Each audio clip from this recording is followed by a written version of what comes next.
નમસ્તે માનનીય મુખ્ય મહેમાન શ્રી આદરણીય અધ્યાપક શ્રીઓ, મારા પ્રિય વડીલો અને મારા મિત્રો, મારું નામ ગોહિલ બંસલી છે. હું બાંભણિયા પ્રાથમિક શાળામાંથી આવી છું.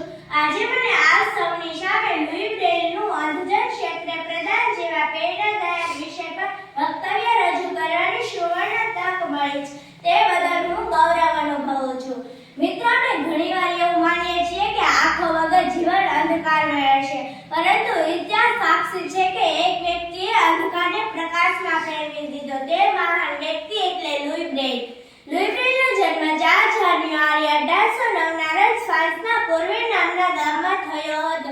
તેમના પિતા ચામડાનું કામ કરતા હતા. લુઈ બાળપણથી જ ખૂબ હોશિયાર અને જિજ્ઞાસુ હતા, પરંતુ માત્ર 3 વર્ષની ઉંમરે એક દુર્ઘટનામાં તેમના હાથમાંથી સાધન લપસ્યું અને તેમની આંખમાં ગંભીર ઈજા થઈ. ઇન્ફેક્શન ફેલાતું ગયું અને થોડી જ વારમાં તે સંપૂર્ણ દ્રષ્ટિહીન બની ગયા. આ ઘટના કોઈ પણ બાળક માટે જીવન તોડી નાખે તેવી હતી, પરંતુ લુઈ બ્રેઇલ માટે આ નવી શરૂઆત બની. તે સમયગાળામાં અંધજન માટે શિક્ષણ મેળવવાની સુવિધા નહોતી. પુસ્તકો ઊંચા અક્ષરોમાં છાપવામાં આવતા, જેને વાંચવું મુશ્કેલ હતું. લખવું તો અશક્ય સમાન હતું. પરંતુ લુઈ બ્રેઇલને પેરિસની રોયલ અંધજન માટેની સંસ્થામાં દાખલ કરવામાં આવ્યા. ત્યાં તેમણે સંગીત, ગણિત અને ભાષાઓ શીખી, પરંતુ વાંચન લેખનની મુશ્કેલી તેમને સતત સતાવતી રહી. એક દિવસ લુઈ બ્રેઇલને સૈનિકોમાં વપરાતી નાઇટ રાઇટિંગ સિસ્ટમ વિશે ખબર પડી. આ સિસ્ટમ સ્પર્શ દ્વારા આધારિત હતી. લુઈ બ્રેઇલે આ વિચારીને વધુ સરળ અને ઉપયોગી બનાવવાનો પ્રયાસ કર્યો, પરંતુ માત્ર 15 વર્ષની નાની ઉંમરે તેમણે 6 બિંદુઓ પર આધારિત બ્રેઇલ લિપિ વિકસાવી. આ 6 બિંદુઓના વિવિધ શોખથી અક્ષરો, આંકડા, વિરામચિહ્નો, સંગીતના નોટ્સ દર્શાવી શકાય.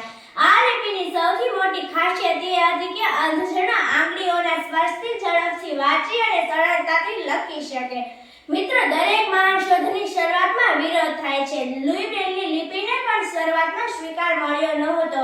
ઘણા શિક્ષકો અને સંસ્થાઓએ આ લિપિને નકારી કાઢી, પરંતુ લુઈ બ્રેઇલ અડગ રહ્યા. તેમણે સતત મહેનત કરી સાબિત કર્યું કે અંધજન માટે આ લિપિ સૌથી અસરકારક છે. દુર્ભાગ્યે લુઈ બ્રેઇલનું 1852માં માત્ર 43 વર્ષની અવસાન થયું. તેમના મૃત્યુ પછી થોડા જ વર્ષોમાં બ્રેઇલ લિપિને વિશ્વભરમાં સ્વીકાર મળ્યો. અંધજન ક્ષેત્રે લુઈ બ્રેઇલને આ પ્રમાણે પ્રદાન આપ્યું. અંધજન હવે નોકરી, વ્યવસાય અને સંગીત જેવા ક્ષેત્રોમાં આગળ વધ્યા. લુઈ બ્રેઇલનું જીવન આપણે શીખવે છે કે અશક્તિ કમજોરી નથી. મુશ્કેલી નવી શોધની માતા છે. દંડ ઈચ્છાશક્તિથી અસફળ પણ શક્ય બને છે. જેને અંધકાર જોયો હોય એ જ સાચો પ્રકાશ આપી શકે. મિત્રો, દરેક મહાન શોધ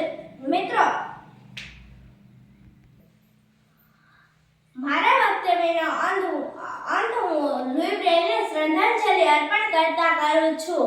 આભાર. જય હિન્દ.